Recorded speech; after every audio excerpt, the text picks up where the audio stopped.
So students, आज हम start कर रहे हैं new chapter, that is chapter number 7, control and coordination. तो आप लोगों ने कई बार ऑब्जर्व किया होगा कि अगर कोई भी हॉट ऑब्जेक्ट रखा हुआ है and if you are not aware कि वो ऑब्जेक्ट हॉट है, मान लीजिए आपको आपकी मम्मी ने एक गिलास दूध दिया है और आपको नहीं पता कि गिलास बिल्कुल गर्म है, आप उस गिलास को टच करेंगे तो आप एकदम से अपना हाथ हटाते हैं, है ना। तो यहाँ पे आप जो है, जो हॉटनेस ऑफ दैट पर्टिकुलर गिलास है वो है आपका स्टिमुलस, ठीक है, उसको हम कहेंगे स्टिमुलस। और जो आपका आप अपना हाथ हटाते हो उसको आप कहोगे रिस्पॉन्स, ठीक है। तो इस पूरे चैप्टर में हम यही पढ़ेंगे कि कैसे हमारी जो बॉडी है कंट्रोल करती है, या हमारा जो नर्वस सिस्टम है वो कंट्रोल करता है डिफरेंट बिहेवियर्स को हमारे, ठीक है। So in this chapter we are going to first of all start with stimuli. So what is stimuli? जैसे कि मैंने अभी अभी आपको बताया कि changes in the environment to which living organisms respond are called stimuli. जैसे मैंने आपको एग्जांपल दिया एक hot object का, एक ग्लास का जिसमें कि गर्म आपका दूध रखा हुआ है, ठीक है। तो जैसे ही आपने उसको टच किया तो एट दैट मोमेंट आपको गर्म वो फील होता है और आप अपना हाथ हटाते हो, तो that is the change in the environment, ठीक है, and it is known as stimulus for you. And to this stimulus और to this change in the environment how you react, it is known as your response. ये आपका response कहलाता है। तो different stimulus जिस पे हम लोग रिएक्ट करते हैं, रिस्पॉन्स देते हैं, they are heat, cold, sound, smell, taste, touch, pressure, gravity, water, etcetera. तो अब देखते हैं एक एक करके। हीट का मैंने एग्जांपल दे दिया। कोल्ड हो गया, कोल्ड एकदम से आप अगर घर में एसी और आपने एसी को बहुत कम टेम्परेचर पे ऑन कर दिया तो एकदम से आप जो है कई बार क्या करते हैं, छींकने लग जाते हैं, ठीक है।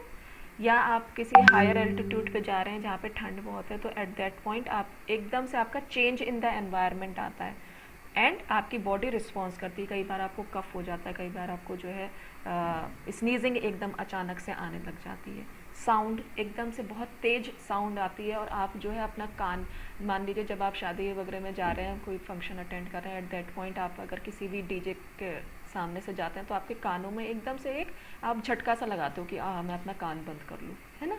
देन स्मेल, मान लीजिए मम्मी चाउमीन बना रही है घर पे, तो आपको जो है उसकी स्मेल आती है और आपके मुंह में क्या होता है, सलाइवा का सिक्रीशन होने लग जाता है।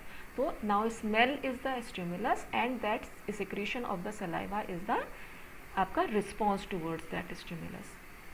नेक्स्ट इज आपका टेस्ट, सेम सलाइवा वाला ही एग्जाम्पल इसमें लग जाएगा। टच, प्रेशर, आपको अगर कभी आप लोगों ने स्विमिंग करी हो तो आप जब अंडर वाटर जाते हैं तो एकदम से कानों पे प्रेशर पड़ता है, या जब आप पहाड़ों में ट्रेवल करते हैं तो जैसे ही बस हमारी ऊपर की साइड चलती है तो जो है आपका जो है प्रेशर एकदम से कानों पे पड़ता है और आपके कान बंद होना और खुलना शुरू हो जाते हैं। नेक्स्ट ग्रेविटी, कभी आप जो है बड़े वाले जो जायंट व्हील होता है, जायंट व्हील पे जब आप बैठते हैं तो जब आप नीचे आते हैं, तो जब उस पर नीचे आते हैं तो एट दैट पॉइंट क्या होता है कि आपके पेट में अजीब सी हलचल सी होती है ना। तो that is your response towards the gravity, ठीक है। So these are the different examples जहाँ पे कि हम डिफरेंट स्टिमुलस और उनके रिस्पॉन्सेस को पढ़ रहे हैं। Now living organisms respond to stimuli in the form of body movements. अब हम लोग जो लिविंग ऑर्गेनिजम्स हैं, हम इन स्टिमुलस पे कैसे रिस्पॉन्ड करते हैं, हम डिफरेंट बॉडी मूवमेंट से इन स्टिमुलस पे रिस्पॉन्ड करते हैं। तो अब स्टार्ट करते हैं कोऑर्डिनेशन के साथ। For a proper response to a stimulus many organs in the body should work together. अब किसी भी स्टिमुलस पे रिएक्ट करने के लिए, रिस्पॉन्ड करने के लिए हमारे डिफरेंट ऑर्गन्स को एक साथ काम करना होता है, ठीक है। ऐसा नहीं है कि आपने अगर गर्म ऑब्जेक्ट को टच किया तो आप अपना हाथ पीछे करेंगे तो उसमें केवल आपके हाथ का ही काम है, ऐसा नहीं।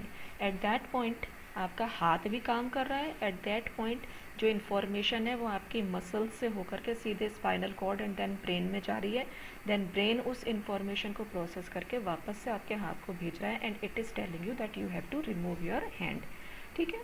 सो नाउ किसी भी स्टिमुलस के अगेंस्ट जब भी हमारी बॉडी वर्क करती है तो एट दैट पॉइंट हमारी बॉडी के डिफरेंट ऑर्गन्स जो हैं एक साथ काम करते हैं। अब इसी काम करने के तरीके को, जब this working together of various organs in the organism to produce a proper response to a stimulus is called coordination. तो कोऑर्डिनेशन क्या हुआ, जब भी हम किसी भी ऑर्गन डिफरेंट ऑर्गन्स को यूज़ करके एक प्रॉपर रिस्पॉन्स को जनरेट करते हैं towards against any stimulus, that is known as coordination. Fine. अब इन एनिमल्स के केस में ये जो कोऑर्डिनेशन है ये कंट्रोल करता है हमारा नर्वस सिस्टम और एंडोक्राइन सिस्टम। ठीक है, तो बहुत इंपॉर्टेंट क्वेश्चन है, ये क्वेश्चन कई बार पूछा जाता है।